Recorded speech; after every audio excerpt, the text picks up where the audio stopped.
Nitin, hello. നമ്മുടെ U D എഫിന്റെയും കോൺഗ്രസിന്റെയും നേതാക്കൾ നാഴികയ്ക്ക് 40 വട്ടം പറയുന്ന ഒരു കാര്യമാണ് സി പി എമ്മും അതോടൊപ്പം തന്നെ എൽ ഡി എഫ് ഗവൺമെന്റും നടപ്പാക്കിയിട്ടുള്ള വൻപൻ പദ്ധതികൾ ഒരെണ്ണം കാണിച്ചു തരാൻ കഴിയുമോ എന്നുള്ളത്.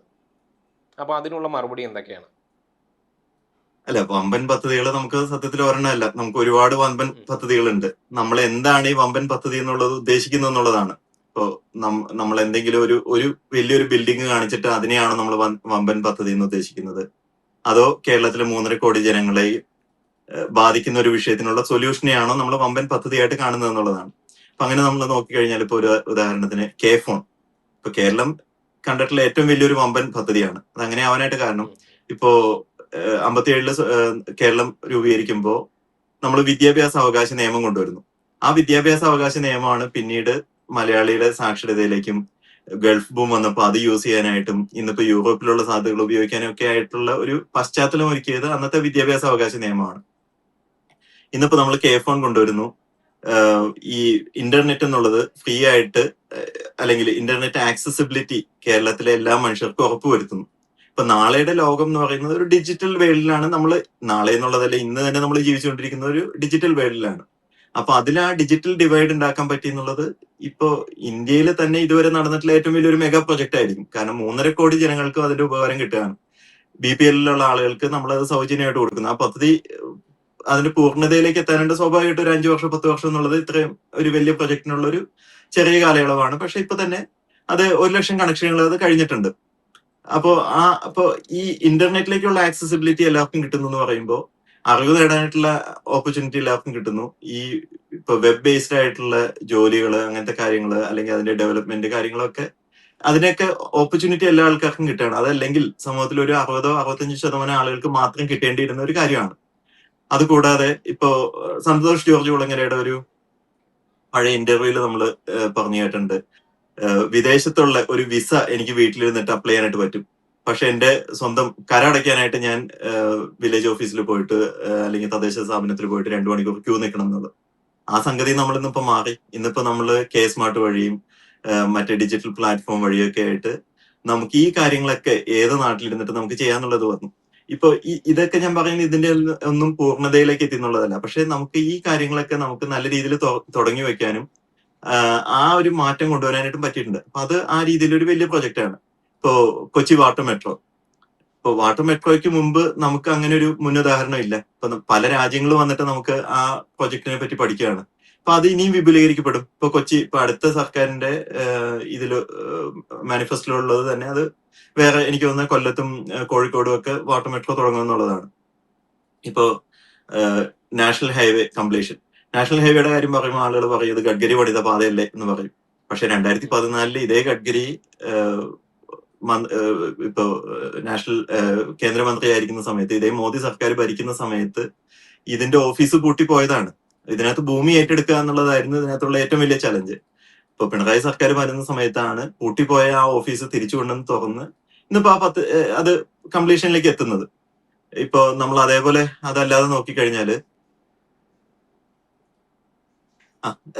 നമ്മൾ നോക്കിക്കഴിഞ്ഞാൽ ഇപ്പൊ വിഴിഞ്ഞം പ്രൊജക്ടിനകത്ത് ഉമ്മൻചാണ്ടി സർക്കാർ അതിനകത്ത് കല്ലിട്ടു എന്നുള്ളത് ശരിയാണ്. പക്ഷെ അതിന്റെ അപ്പുറത്തേക്കുള്ള ഒരു കാര്യം പോയിരുന്നില്ല. ആ കല്ലിട്ടത് തന്നെ അതിന്റെ കരാർ എന്ന് പറയുന്നത് 100% അദാനിക്ക് വേണ്ടിയിട്ടുള്ള ഒരു കരാറിൽ കേരളം പോയിട്ട് ഒപ്പിടുകയായിരുന്നു. അപ്പൊ ആ പ്രൊജക്ട് നമ്മൾ ചെയ്ത് നമുക്കത് പൂർത്തിയാക്കാനായിട്ട് പറ്റി. ഇപ്പൊ അതേപോലെ ഇപ്പൊ നമ്മുടെ ഹെൽത്ത് ഇൻഫ്രാസ്ട്രക്ചർ ഡെവലപ്മെന്റ്, ഇപ്പൊ നമ്മൾ നോക്കുമ്പോഴാണ് അതിന്റെ ഒരു അപകടം. ഇപ്പൊ നമ്മൾ 10 വർഷം മുമ്പേ നമ്മൾ അത് ചെയ്തില്ലെങ്കിൽ ഇപ്പൊ തന്നെ നമ്മൾ അതിനകത്ത് വലിയൊരു ഒരു അപകടത്തിന് നമ്മൾ ഫേസ് ചെയ്യുന്നുണ്ട്. ഏകദേശം 10,000 കോടി രൂപയുടെ ഫോറിൻ ഇൻവെസ്റ്റ്മെന്റ് ഇതിനകത്ത് വന്നിട്ടുണ്ട്. മൾട്ടിനാഷണൽ കമ്പനികൾ വന്ന് നമ്മുടെ പല ആശുപത്രികളും അപ്പാടെ വാങ്ങിയിട്ട് പോവുകയാണ്. അപ്പൊ അവർക്ക് മുഴുവനും ആര് ലാഭം ഉണ്ടാക്കി കൊടുക്കുന്നു എന്ന് ചോദിച്ചു കഴിഞ്ഞാല് ഓരോ മലയാളിയുടെ പോക്കറ്റിൽ നിന്നുമാണ് ഈ കമ്പനികൾ ഇൻവെസ്റ്റ് ചെയ്തിട്ടുള്ള പൈസയും അതിന്റെ ലാഭം ഉണ്ടാക്കി കൊടുക്കേണ്ടത്. ഇപ്പൊ നമുക്ക് ഇത്രയും സ്ട്രോങ് ആയിട്ടുള്ള ഒരു health system, public health system ഉള്ളത് കൊണ്ട് നമുക്ക് അതിനെ പ്രതിരോധിച്ച് നിർത്താനായിട്ട് പറ്റും. പക്ഷെ 10 വർഷം മുമ്പുള്ള അവസ്ഥയായിരുന്നു നമ്മുടെ ആശുപത്രികൾക്കെങ്കിലും. വേറൊന്നിപ്പോ നമ്മള് സ്കൂളുകൾ നവീകരിക്കുന്നത്, ഈ സ്മാർട്ട് ക്ലാസ് റൂമുകൾ ഉണ്ടാക്കുന്നു, സ്കൂളുകൾ മുഴുവൻ ഉണ്ടാക്കുന്നു എന്ന് പറയുമ്പോൾ ഉമ്മൻചാണ്ടി സർക്കാർ ഭരിച്ച് അവസാനിക്കുമ്പോൾ 40% സ്കൂളുകൾ പൂട്ടാനുള്ള ഉത്തരവില് സൈൻ ചെയ്തിട്ടാണ് ഇറങ്ങുന്നത്. പൊതുവിദ്യാഭ്യാസം എന്നുള്ളത് കേരളത്തിൽ നിന്ന് മാറ്റുക, അല്ലെങ്കിൽ പൊതുവിദ്യാഭ്യാസത്തിൽ കേരളം ഇൻവെസ്റ്റ് ചെയ്യേണ്ടതില്ല എന്നുള്ളതായിരുന്നു ആ സമയത്തുള്ള പദ്ധതി. അതിൽ നിന്നും മാറ്റി ഇന്നിപ്പോ പ്രൈവറ്റ് ഹോസ്പിറ്റലുകളെക്കാളും നല്ല രീതിയിലുള്ള പ്രൈവറ്റ് സ്കൂളുകളെക്കാളും നല്ല രീതിയിലുള്ള പബ്ലിക് സ്കൂളുകൾ നമുക്ക് തുടങ്ങാനായിട്ട് സാധിച്ചു. ഇതൊക്കെ ഈ മെഗാ കണ്ണൂർ എയർപോർട്ടുമായിട്ട് പ്രൊജക്ടുകളാണ്. ബന്ധപ്പെട്ടുകൊണ്ടോ? കണ്ണൂർ എയർപോർട്ടുമായിട്ട് അതെ അതെ, ബന്ധപ്പെട്ട് കണ്ണൂർ എയർപോർട്ടും അതേപോലെ തന്നെയാണ്. കണ്ണൂർ എയർപോർട്ടും നമ്മൾ ഓപ്പറേഷനിലാക്കിയത് ഇപ്പൊ അന്ന് ഈ പറയുന്ന എന്താണ് ഒരു നേവിയുടെ മറ്റോ ഒരു പ്ലെയിൻ കൊണ്ടുവന്ന് ഇറക്കിയിട്ടാണ് നമ്മളത് ആ എയർപോർട്ട് ഉദ്ഘാടനം ചെയ്യുന്നത്. അതിന്റെ ഉമ്മൻചാണ്ടി ഉദ്ഘാടനം നടത്തിയത് അല്ലെ? 2016 ഉദ്ഘാടനം ചെയ്യുന്നു. അതെ അതെ. പിന്നീട് അവിടെ പക്ഷെ അതിന് അതിലും ബിൽഡിംഗ് നമ്മൾ പണിതതും കണ്ണൂർ റൺവേ എയർപോർട്ട് ഉണ്ടാക്കിയതും. നടപ്പാക്കിയത് UDF ആണെന്നാണ് പറയുന്നത്. അതെ, കണ്ണൂർ എയർപോർട്ട് നടത്തിയതായത് UDF എന്നാണ്. ശരി, ഇതിനകത്തൊക്കെ UDF ഒരു റോൾ ഉണ്ട്, ഇല്ല എന്നുള്ളത് ഞാൻ പറയില്ല. UDF ആണ് ആ എയർപോർട്ടിന്റെ സ്ഥലമേറ്റെടുത്തത് UDF ആണെന്നുള്ളത് എനിക്ക് ഒരു സംശയമുണ്ട്. എന്തായാലും ഇനിയിപ്പോ അവരാണെങ്കിൽ തന്നെ അതിനകത്ത് UDF പാട്ടുണ്ട്. പക്ഷെ ഇതിന്റെ പ്രശ്നം എന്ന് വെച്ച് കഴിഞ്ഞാല് ഇതെല്ലാരും ഇവര് ഏത് പദ്ധതിയും സാധാരണ ഒരു UDF സർക്കാർ വരുമ്പോ എന്താണ് ഉണ്ടാവുന്നത്? അവർ ആദ്യത്തെ ഒരു വർഷം 1.5 വർഷം എടുക്കും ഇവര് തമ്മിൽ തെല്ലും വീതം വെപ്പും കാര്യങ്ങളൊക്കെ കംപ്ലീറ്റ് ആവാനായിട്ട്. അത് കഴിഞ്ഞാണ് പിന്നെ ഇവര് ഭരണത്തിലേക്ക് കയറുന്നത്. ആ ഭരണത്തിലേക്ക് കയറി കഴിയുമ്പോൾ ഏത് സർക്കാരും ഭരിക്കാൻ തുടങ്ങുമ്പോൾ ആദ്യത്തെ ഒരു വർഷം അവർ കുറച്ച് ഒരു സ്റ്റാൻഡ് സ്റ്റിൽ ആയിരിക്കും. കാരണം ഈ കാര്യങ്ങൾ മുഴുവനും പഠിച്ചു വരണം, ഇവര് നമ്മുടെ പോളിസിയിലേക്ക് അതുവരെ നടന്നിട്ടുള്ള പ്രൊജക്ടുകളൊക്കെ മാറ്റണം. ഇത് കഴിഞ്ഞിട്ട് ഒരു 1.5-2 വർഷമാണ് ഇവർ ഭരിക്കുക. അപ്പൊ എല്ലാ പദ്ധതികളും ഇവർ ഓൺ ചെയ്യുന്നത് മൂന്നാമത്തെ വർഷത്തിന്റെ അവസാനത്തോട് കൂടിയിട്ടായിരിക്കും. അതുകൊണ്ടാണ് ഈ പദ്ധതി നമ്മൾ ഓൺ ചെയ്ത് കഴിഞ്ഞാൽ അതിന്റെ ഒരു DPR ഒക്കെ റെഡിയായി അപ്രൂവൽസ് ഒക്കെ കിട്ടി ഇതിന്റെ കല്ലിടൽ സ്റ്റേജിലേക്ക് വരാനായിട്ട് സ്വാഭാവികമായിട്ട് ഒരു 2 വർഷം എടുക്കും. ആ 2 വർഷം എന്ന് പറയുന്നത് പലപ്പോഴും UDF സർക്കാർ ഭരിക്കുന്ന അവസാനത്തെ വർഷമായിരിക്കും. അപ്പൊ നമ്മള് ഉമ്മൻചാണ്ടി സർക്കാരിന്റെ സമയത്ത് നമ്മൾ നോക്കിക്കഴിഞ്ഞാൽ നമുക്കത് കാണാനായിട്ട് സാധിക്കും. പല പദ്ധതികളും നമുക്കത് കാണാൻ സാധിക്കും. അവസാനത്തെ ആ ഒരു അതെ വർഷമാണ് അവര് ഈ പറഞ്ഞ പോലെ ഭൂമി അതെ അതെ ഏറ്റെടുത്തതും അതെ, എല്ലാ കാര്യങ്ങളും നടപ്പാക്കിയത് അല്ലെ? എല്ലാ കാര്യങ്ങളും ചെയ്യുന്നത് ഈ അവസാനത്തെ ഒരു വർഷമായിരിക്കും. പക്ഷെ അവര് പറയുന്നത് അതിന്റെ മൊത്തം ക്രെഡിറ്റ് അവർക്ക് വേണമെന്നാണ് അവര് പറയുന്നത്. അതെ അതെ, ഇപ്പൊ അതിന് മൊത്തം ക്രെഡിറ്റ് വേണം എന്നുള്ളത്. ഇപ്പൊ നമ്മൾ ഒറ്റ ഒരു കണക്കെടുത്ത് നോക്കിക്കഴിഞ്ഞാൽ ഇപ്പൊ നമ്മുടെ ഇൻഫന്റ് മോർട്ടാലിറ്റി റേറ്റ് അത് നമുക്ക് ഒരു സാമൂഹ്യ സൂചികയായിട്ട് എടുക്കാൻ പറ്റുന്ന ഒരു കണക്കാണ്. കാരണം ഇൻഫന്റ് മോർട്ടാലിറ്റി എന്ന് പറയുന്നത് ഒരു കുഞ്ഞ് ജനിക്കുമ്പോൾ അല്ലെങ്കിൽ ഒരു പ്രസവം കഴിയുമ്പോൾ എത്ര കുട്ടികൾ മരിക്കുന്നു എന്നുള്ളതിന്റെ കണക്കല്ല. ഒരു കുഞ്ഞ് ജനിച്ച് ഒരു വർഷത്തിനുള്ളിൽ എത്ര കുട്ടികൾ ജീവിച്ചിരിക്കുന്നു എന്നുള്ളതാണ്. അപ്പൊ അത് 2001 ആ സമയത്ത് ഏകദേശം 16-17 മറ്റോ ആയിരുന്നു. അത് ഈ 2006 അന്നത്തെ UDF സർക്കാർ ഭരണം അവസാനിക്കുമ്പോഴും ഈ പറയുന്ന ഒരു 16-17 മറ്റോ ആണ് നിൽക്കുന്നത്. അത് കഴിഞ്ഞ് ശ്രീമതി ടീച്ചർ കേരളത്തിന്റെ ആരോഗ്യ മന്ത്രിയായിട്ട് വരുന്നു. ആ സമയത്ത് 2006 മുതൽ 16 വരെയുള്ള സമയത്ത് അത് കുത്തനെ കുറഞ്ഞ് 11-12 എത്തുന്നുണ്ട്. അപ്പൊ അത് ഇങ്ങനെ ഒരു കുറഞ്ഞു വരികയാണല്ലോ. അവിടുന്ന് പിന്നീടുള്ള 5 വർഷം ഇത് സ്റ്റാൻഡ് സ്റ്റിൽ ആയിട്ട് നിൽക്കുകയാണ്. ഈ 12 എന്നുള്ളത് 12 തന്നെ നിൽക്കുകയാണ്. പിന്നെ ശൈലജ ടീച്ചർ ആരോഗ്യമന്ത്രിയാവുന്നു. രണ്ടാമത്തെ വർഷം 2017 ഇത് 12 നിന്ന് നേരെ 7 താഴാണ്. അപ്പൊ നമുക്ക് ആ ഒരു പൊട്ടൻഷ്യൽ അവിടെ ഉണ്ടായിരുന്നു എന്നുള്ളതാണ്. അതിനു മുമ്പത്തെ 5 വർഷം ഉപയോഗിക്കാതെ പോയ പൊട്ടൻഷ്യൽ അവിടെ ഉണ്ടായിരുന്നു. അപ്പൊ അത് എങ്ങനെയാണ് നടപ്പിലാകുന്നത്? നമ്മൾ ഈ ആരോഗ്യരംഗം നവീകരിച്ചും അല്ലെങ്കിൽ ഇപ്പൊ എന്താണ് മറ്റേ ഹൃദയം പോലുള്ള പദ്ധതികൾ ഏർപ്പെടുത്തി അങ്ങനെ പല രീതിയിലുള്ള പദ്ധതികൾ പ്ലാൻ ചെയ്തിട്ടാണ് നമ്മൾ ഇത് നടപ്പിലാക്കുന്നത്. ഇപ്പൊ അതിദാരിദ്ര്യ നിർമ്മാർജ്ജനം അതുപോലൊരു മെഗാ പ്രൊജക്ട് നമുക്ക് എന്താ കാണിക്കാൻ പറ്റുന്നത്? 64,000 കുടുംബങ്ങളെ അതിദാരിദ്ര്യ വിമുക്തമാക്കുക എന്ന് പറയുമ്പോൾ അത് നമ്മള് ഈ ആളുകൾക്ക് 64,000 കുടുംബങ്ങൾക്ക് കൊണ്ടുപോയിട്ട് കുറച്ച് 10,000 രൂപ വെച്ചിട്ട് കൊടുക്കുന്ന പരിപാടിയല്ല. ഈ ഓരോ വീട്ടിലും ഓരോ ആവശ്യം കാണും. ഇപ്പൊ ചില വീട്ടില് ചിലപ്പോ ഒരു കിടപ്പ് രോഗി ഉണ്ടാവും. അപ്പൊ മറ്റേ ആൾക്ക് അതുകൊണ്ട് ജോലിക്ക് പോകാൻ പറ്റാത്ത അവസ്ഥ ഉണ്ടാവും. അപ്പൊ ആ കിടപ്പ് രോഗിയുടെ കാര്യം നമുക്ക് എന്ത് ചെയ്യാൻ പറ്റും എന്നുള്ളത് നോക്കാണ്. അല്ലെങ്കിൽ ഇപ്പൊ ചിലപ്പോ അവർക്ക് വേറെ എന്തെങ്കിലും ഇപ്പൊ ഒരു ചെറിയ ഒരു MSME പോലെ അല്ലെങ്കിൽ ഒരു ചെറിയ ഒരു കൈത്തൊഴിൽ ചെയ്യാനായിട്ടുള്ള ഒരു ധനസഹായമായിരിക്കും വേണ്ടത്.